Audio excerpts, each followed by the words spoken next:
प्रणाम। आप सभी के चैनल बाय हिज ग्रेस में आपका स्वागत है। आशा करती हूँ आप सभी कुशल होंगे। आज हम बात करने जा रहे हैं कर्मों के सिद्धांत के बारे में। हमारे जीवन में कई बार ऐसा समय आता है जब हमें किसी न किसी व्यक्ति की वजह से कष्ट पहुंचता है, हमारे हृदय में अगाध पीड़ा पहुंचती है, हमारी आत्मा टूट जाती है और फिर हम सोचते हैं कि ऐसा हमारे साथ क्यों हुआ, फला व्यक्ति से हमें इतनी तकलीफ क्यों हुई, उस व्यक्ति ने हमारे साथ ऐसा क्यों किया, उसने हमें क्यों छला, उसने हमें क्यों धोखा दिया। हमने इतना प्रेम किया, हमने उसके साथ इतनी ईमानदारी की, हमने उसके साथ इतना अच्छा किया, फिर भी उसने हमें क्यों छला, हमारे साथ धोखा क्यों किया। या कई बार हमारे समक्ष ऐसी परिस्थितियां आके खड़ी हो जाती हैं, ऐसी घटनाएं हमारे समक्ष आकर खड़ी हो जाती हैं जो हमारे जीवन को तार तार कर जाती हैं। इतनी अगाध पीड़ा हमारे हृदय को पहुंचती है जिससे शायद हम जीवन भर भी उबर नहीं पाते हैं। तब हम बार बार कभी प्रकृति को, कभी ईश्वर को, कभी उन लोगों को कोसते हैं कि ये हमारे साथ उसने ऐसा क्यों किया, ये परमात्मा ने हमारे साथ ऐसा क्यों किया, फला व्यक्ति इसका दोषी है, ईश्वर इसका दोषी है। पर क्या कभी हमने सोचा है कि ये जितने भी कष्ट हमारे जीवन में आते हैं, चाहे वह किसी व्यक्ति के द्वारा हो, चाहे वह किसी परिस्थिति, किसी घटना के कारण हो, या कोई प्राकृतिक आपदा के कारण, जैसे बाढ़ आ गई, कभी भूकंप आ गया, या कभी कोई शारीरिक मानसिक कष्ट हमें अचानक से आ जाता है, शरीर में कोई रोग आ गया जिसके कारण हमें इतनी पीड़ा का सामना करना पड़ता है। तब हम बड़ी जल्दी दूसरों को दोष देने लगते हैं, यहाँ तक कि हम भगवान को भी दोष देते हैं कि ईश्वर ने मेरे साथ ऐसा किया। पर क्या कभी हमने ये विचार किया है कि कोई भी बाहरी व्यक्ति कभी भी हमारी पीड़ा का कारण नहीं हो सकता। ये जितने भी कष्ट, जितनी भी तकलीफ़ें हम संसार में भोग रहे हैं, वह सभी हमारे ही कारण हैं। उन सभी का कारण हमारे ही अंतःकरण में है। ये हम सभी जानते हैं कि संसार में जितने भी जीव हैं, वो दिन रात शुभ या अशुभ कर्म निरंतर करते ही रहते हैं, और जो भी कर्म हमारे द्वारा किए जाते हैं उनका परिणाम अंततः हमें आज नहीं तो कल भोगना ही पड़ता है। यह अटल सत्य है। इसे कहा भी जाता है, जैसी करनी वैसा फल। जो आप करेंगे उसका फल आपको भोगना ही है। कबीरदास जी ने यहाँ एक बड़ी प्यारी बात कही है, जैसी करनी आपनी वैसा फल ले, बुरे कर्म कमाई के साईं को दोष न दे। जैसा हमने कर्म किया है उसका फल हमें मिलना ही है, उसका फल हमें भोगना ही पड़ेगा। बुरे कर्म कमा के, बुरे कर्म करके हमें भगवान को, साईं अर्थात भगवान ईश्वर परमात्मा, बुरे कर्म करके हमें ईश्वर को दोष नहीं देना चाहिए, या किसी भी व्यक्ति को, किसी भी वस्तु को हमें दोष नहीं देना चाहिए, क्योंकि ये हमारे अपने ही कर्म हैं जो किसी न किसी रूप में हमें पीड़ित करते रहते हैं। पुनर्जन्म में हमारे जितने भी, हम नहीं जानते हमने इससे पहले कितने जन्म लेकर हम यहाँ पर अभी इस जीवन में मनुष्य योनि में बैठे हैं। तो उससे पहले हमने जितने भी कर्म किए, अच्छे बुरे, अच्छे कर्म किए, उसके अच्छे परिणाम भी हमारे समक्ष प्रस्तुत होते हैं। अचानक बड़े अच्छे अच्छे, बड़े सुंदर सुंदर, बड़े मंगल कार्य हमारे जीवन में घटते हैं जिसकी हमने कल्पना भी नहीं की होती, जैसा हमने सोचा भी नहीं होता है। अचानक इतनी बड़ी खुशी हमारे सामने आ जाती है। कभी ऐसा कुछ हमें मिल जाता है जिसको लगता है कि जिसके पात्र भी हम नहीं थे, और वो हमें बिना किसी प्रयास के मिल गया। वो क्या है? वो हमारे शुभाशुभ कर्म ही हैं जो इससे पूर्व कभी हमने किए हैं, बस उनका परिणाम हमें अब मिला है। कई बार कोई कर्म करने पर तत्काल उसका परिणाम हमारे समक्ष आ जाता है, और कई बार अगले जन्मों में जाकर हमें उसका परिणाम भोगना पड़ता है।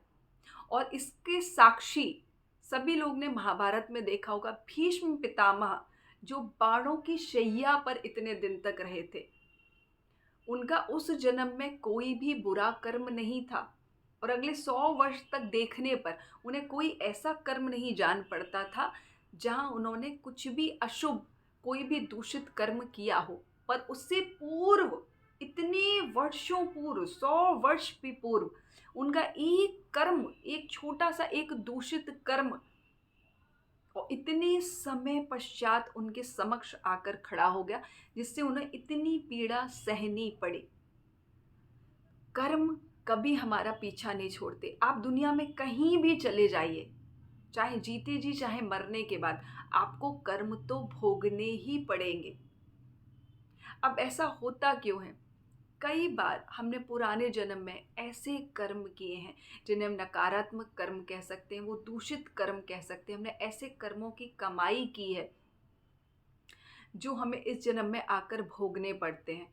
कई बार क्या होता है कि हमने जाने अनजाने में प्रकृति के नियमों का उल्लंघन किया है, जिसका दंड हमें भोगना पड़ता है। और वर्तमान में भी हम निरंतर नए कर्म बनाते रहते हैं। पुराने जो संचित कर्म हैं, अभी उनका भोग पूरा भी नहीं हुआ, और नित्य हम कर्म किए जा रहे हैं या कर्म में लगे हुए हैं। भगवान श्री कृष्ण गीता में कहते भी हैं कि संसार में जीव एक क्षण भी बिना कर्म किए नहीं रह सकता है। ये प्रकृति उसे बाध्यता पूर्वक किसी न किसी कर्म में लगाए ही रहती है। तो कर्म तो आपको करने ही हैं। यदि जीव कर्म करना छोड़ दे तो उसके शरीर का निर्वाह भी संभव नहीं होगा। जो आपके नैष्ठिक कर्म हैं वो तो आपको करने ही पड़ेंगे।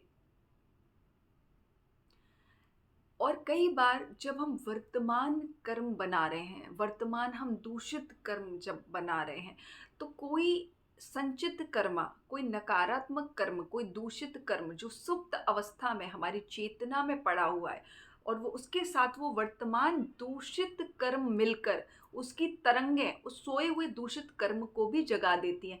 वो दोनों दूषित कर्मों की ऊर्जाएं मिलकर किसी बहुत दुखदाई घटना के रूप में हमारे समक्ष अचानक आकर खड़े हो जाती हैं, जिसके बारे में हम कभी सोच भी नहीं पाते और वो हमारे सामने आ जाता है।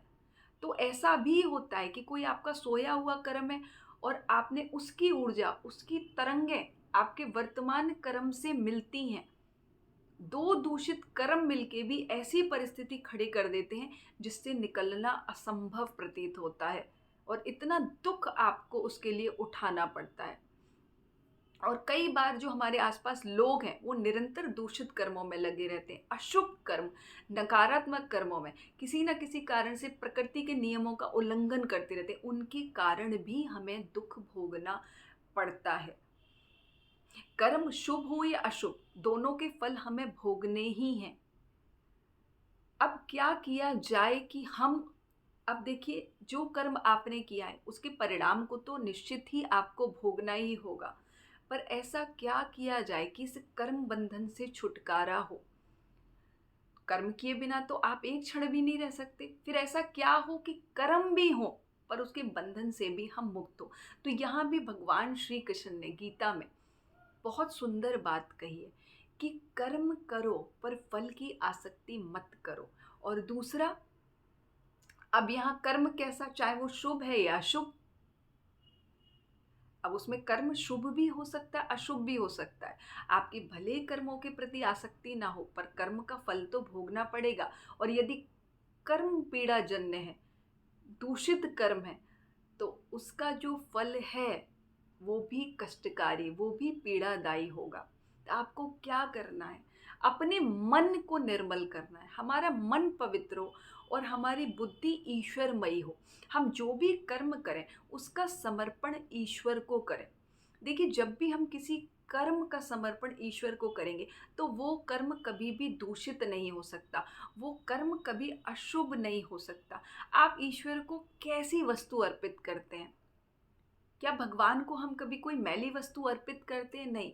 सुंदर सुंदर कपड़ा पहनाते हैं, सुंदर सुंदर भोग लगाते हैं, सुंदर सुंदर सुगंध अर्पित करते हैं, और नाना प्रकार की साज सज्जा उनके ऐश्वर्य के लिए हम उनके समक्ष प्रस्तुत करते हैं।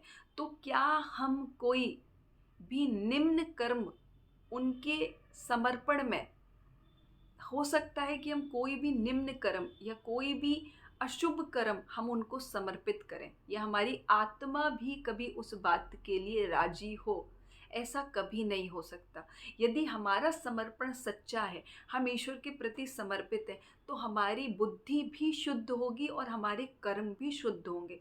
और हम ईश्वर को समर्पण करते हुए यदि अभी अपने सभी कर्म करेंगे, कर्म तो करने ही करने हैं, पर कर्म का समर्पण किसको हो? ईश्वर। हम जो भी कर्म कर रहे हैं वो ईश्वर की प्रसन्नता के लिए कर रहे हैं। और ईश्वर ने जो इस चराचर जगत को रचा है, जो उनकी लीला है, हम उसमें बस सहयोग कर रहे हैं, हम माध्यम भर हैं। काज तो ईश्वर का ही है जो हम करने के लिए यहाँ पर आए हैं। हमारे जीवन का, हम इस मनुष्य जीवन का ध्येय ही ये है कि हम ईश्वर के कर्म करने के लिए यहाँ पर आए हैं। तो खुद को कर्ता ना मानते हुए, खुद को अकर्ता मानते हुए, ईश्वर को सच्चा समर्पण करते हुए हमें कर्म करने चाहिए। उससे हमारी बुद्धि शुद्ध होगी, हमारे कर्म भी शुद्ध होंगे। और जब हम स्वयं को अकर्ता मानकर किसी भी कार्य को प्रभु का काम मानकर करते हैं, तो उसका जो कर्म फल का बंधन है, हम उससे भी मुक्त हो जाते हैं। उसी व्यक्ति को मुक्त कहा जाता है जिसकी कर्मों में आसक्ति नहीं है, जिसका समर्पण ईश्वर के प्रति है, जो हर कर्म को स्वयं को अकर्ता मानते हुए, माध्यम भर मानते हुए ईश्वर की प्रसन्नता के लिए करता है, उसको कर्म का बंधन नहीं लगता है। तब हमें क्या करना है? कोई भी कर्म ईश्वर को समर्पित करते हुए हमें कर्म करते जाना है। फल की चिंता तो करनी ही नहीं है, साथ ही अपनी बुद्धि को विषयों में भी नहीं लगाना, उसके प्रति मोह भी नहीं करना है।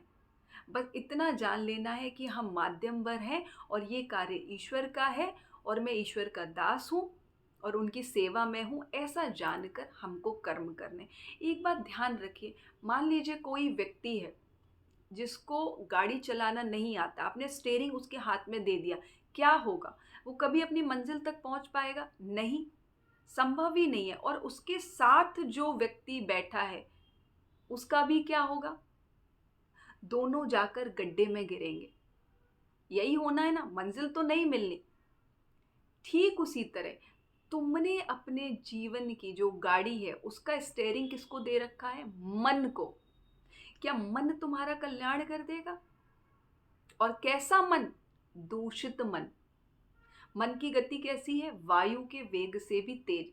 क्या ये दूषित मन, क्या ये चंचल मन, क्या ये कपटी मन कभी तुम्हें कल्याण की ओर ले जाएगा? नहीं। पर यदि तुमने इस मन का समर्पण परम पिता परमेश्वर को कर दिया, जो इस सृष्टि को चलाने वाले हैं, तो इस जीवन की शाम होने से पहले तुम्हारी गति सद्गति अवश्य हो जानी है। वो सामर्थ्यवान है, तुम सामर्थ्यवान नहीं हो। तो सामर्थ्यवान के हाथ में यदि हम अपनी बागडोर दे दें, तब क्या होगा? हमारा कल्याण होना निश्चित है। तो बस मैं इतना कहना चाहूँगी, हम सभी अपने सभी कर्मों का सच्चा समर्पण ईश्वर के चरणों में करते हुए, आसक्ति रहित होकर यदि अपने कर्म करते चलें, तो हम इनके कर्म के बंधनों से भी मुक्त होंगे। साथ ही जितनी पीड़ा और जितना कष्ट हमें भोगना पड़ रहा है, उन कष्टों से भी हमको मुक्ति मिलेगी। हमारे मन को, हमारे चित्त को शांति प्राप्त होगी। इसीलिए मेरा सभी से अनुरोध है कि हमारी बुद्धि शुद्ध हो, हमारे कर्म शुद्ध हो, जिससे हम सभी जीवात्माओं का कल्याण हो सके, हम सभी की सद्गति हो सके। आप सभी को बहुत हृदय से धन्यवाद देना चाहूँगी मेरे साथ जुड़ने के लिए। जिनको भी ये वीडियो अच्छा लगा हो उसे लाइक करें, अधिक से अधिक लोगों को शेयर करें, जिससे उनके भीतर भी ये जागृति हो सके, परमपिता परमेश्वर के प्रति सच्ची आस्था, सच्ची निष्ठा हो। और जिन लोगों ने मेरा चैनल सब्सक्राइब नहीं किया है, वो चैनल को सब्सक्राइब कर लें। प्रणाम।